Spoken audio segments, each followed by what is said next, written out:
Assalamu alaikum everyone, welcome to my channel. Today I'm making some Sooji ka halwa. So here are the ingredients. I have 1 cup of Sooji, 1 cup of sugar, half a cup of coconut, half a cup of raisins, half a cup of almonds, 1 cup of butter, and 1 egg, and a little bit of elaichi powder, and 1 cup of water, and 1 cup of milk. So go ahead and add your butter to pan, and we're gonna let the butter melt before we add the Sooji. So after the butter melts, go ahead and put your Sooji in. After you add your Sooji, we're gonna cook it on high till your Sooji is done. Now the way you can tell that it's done is when you start to smell a nice aroma, or when it starts looking a little bit golden. So you're going to continue to cook it on high, and it's going to start bubbling and it's going to become frothy. That's when you're going to go ahead and add your elaichi powder or cardamom.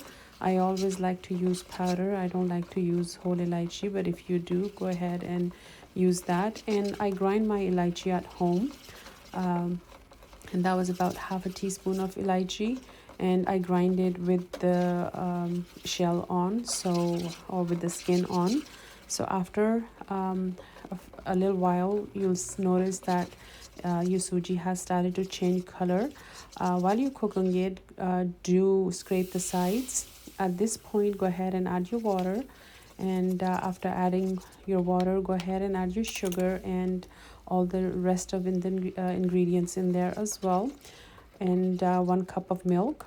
After you mix all of those ingredients well, go ahead and break your egg in there as well.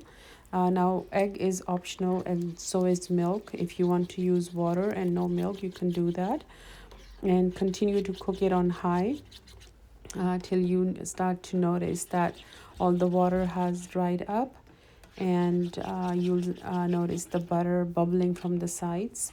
So go ahead and make it for your loved ones. And we usually like to have it with puri or paratha. I like to have it with toast as well in the morning. So the choice is always yours. Thank you so much for watching. If you like what you see, please like, share, and subscribe to my channel, and stay connected for many more recipes to come. Thanks again for watching, and enjoy your dessert.